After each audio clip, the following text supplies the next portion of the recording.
भगवान को प्रकट होकर अदिति को वर देना। श्री सुखदेव जी कहते हैं, परीक्षित, अपने पतिदेव महर्षि कश्यप जी का उपदेश प्राप्त करके अदिति ने बड़ी सावधानी से 12 दिन तक इस व्रत का अनुष्ठान किया। बुद्धि को सारथी बनाकर मन की लगाम से उसने इंद्रिय रूप दुष्ट घोड़ों को अपने वश में कर लिया और एकनिष्ठ बुद्धि से वह पुरुषोत्तम भगवान का चिंतन करती रही। उसने एकाग्र बुद्धि से अपने मन को सर्वात्मा भगवान वासुदेव में पूर्ण रूप से लगाकर पयोव्रत का अनुष्ठान किया। तब पुरुषोत्तम भगवान उसके सामने प्रकट हुए। परीक्षित, वे पीताम्बर धारण किए हुए थे, 4 भुजाएं थी और शंख चक्र गदा लिए हुए थे। अपने नेत्रों के सामने भगवान को सहसा प्रकट हुए देख अदिति सादर उठ खड़ी हुई और फिर प्रेम से विह्वल होकर उसने पृथ्वी पर लौटकर उन्हें दंडवत प्रणाम किया।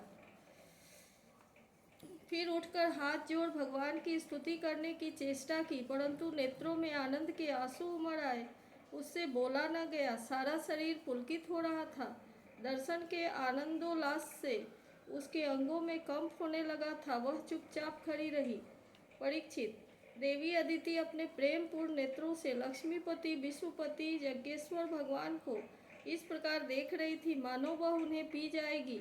फिर बड़े प्रेम से गदगद वाणी से धीरे धीरे उसने भगवान की स्तुति की। अदिति ने कहा, आप यज्ञ के स्वामी हैं और स्वयं जग भी आप ही हैं। अच्युत, आपके चरण कमलों का आश्रय लेकर लोग भवसागर से तर जाते हैं। आपके यश कीर्तन का श्रवण करने से भी संसार से तारने वाला है। आपके नामों के श्रवण से ही कल्याण हो जाता है। आदि पुरुष जो आपकी शरण में आ जाता है उसकी सारी विपत्तियों का आप नाश कर देते हैं। भगवान, आप दीनों के स्वामी हैं, आप हमारा कल्याण कीजिए। आप विश्व की उत्पत्ति, स्थिति और प्रलय के कारण हैं और विश्व रूप भी आप ही हैं। अनंत होने पर भी स्वच्छंदता से आप अनेक शक्ति और गुणों को स्वीकार कर लेते हैं। आप सदा अपने स्वरूप में ही स्थित रहते हैं। नित्य निरंतर बढ़ते हुए पूर्ण बोध के द्वारा आप हृदय के अंधकार को नष्ट करते हैं। भगवान, मैं आपको नमस्कार करती हूँ। प्रभु अनंत, आप प्रसन्न हो जाते हैं तब मनुष्यों को ब्रह्मा जी की दीर्घायु, उनके ही समान दिव्य शरीर, प्रत्येक अभीष्ट वस्तु, अतुलित धन, स्वर्ग, पृथ्वी, पाताल, योग की समस्त सिद्धियाँ, अर्थ, धर्म, काम, रूप, त्रिवर्ग और केवल ज्ञान तक प्राप्त हो जाता है। फिर शत्रुओं पर विजय प्राप्त करना आदि जो छोटी छोटी कामनाएं हैं, उनके संबंध में तो कहना ही क्या है। श्री सुखदेव जी कहते हैं, परीक्षित, जब अदिति ने इस प्रकार कमल नयन भगवान की स्तुति की तब समस्त प्राणियों के हृदय में रहकर उनकी गतिविधि जानने वाले भगवान ने यह बात कही। श्री भगवान ने कहा, देवताओं की जननी अदिति, तुम्हारी चिरकालीन अभिलाषा को मैं जानता हूँ। शत्रुओं ने तुम्हारे पुत्रों की संपत्ति छीन ली है, उन्हें उनके लोक स्वर्ग से खदेड़ दिया है। तुम चाहती हो कि युद्ध में तुम्हारे पुत्र उन मतवाले और बलि असुरों को जीतकर विजय लक्ष्मी प्राप्त करें, तब तुम उनके साथ भगवान की उपासना करो। तुम्हारी इच्छा यह भी है कि तुम्हारे इंद्रादि पुत्र जब शत्रुओं को मार डाले तब तुम उनकी रोती हुई दुखी स्त्रियों को अपनी आंखों से देख सको। अदिति, तुम चाहती हो कि तुम्हारे पुत्र धन और शक्ति से समृद्ध हो जाए, उनकी कीर्ति और ऐश्वर्य उन्हें फिर प्राप्त हो जाए तथा वे स्वर्ग पर अधिकार जमाकर पूर्ववत विहार करें। परंतु देवी, वे असुर सेनापति इस समय जीते नहीं जा सकते, ऐसा मेरा निश्चय है, क्योंकि ईश्वर और ब्राह्मण इस समय उनके अनुकूल है। इस समय उनके साथ यदि लड़ाई छेड़ी जाएगी तो उससे सुख मिलने की आशा नहीं है। फिर भी देवी, तुम्हारे इस व्रत के अनुष्ठान से मैं बहुत प्रसन्न हूँ, इसलिए मुझे इस संबंध में कोई न कोई उपाय सोचना ही पड़ेगा, क्योंकि मेरी आराधना व्यर्थ तो होनी नहीं चाहिए। इससे श्रद्धा के अनुसार फल अवश्य ही मिलता है। तुम अपने पुत्रों की रक्षा के लिए ही विधि पूर्वक पयोव्रत से मेरी पूजा एवं स्तुति की है, अतः मैं अंश रूप से कश्यप के बीज में प्रवेश करूंगा और तुम्हारा पुत्र बनकर तुम्हारी संतान की रक्षा करूंगा।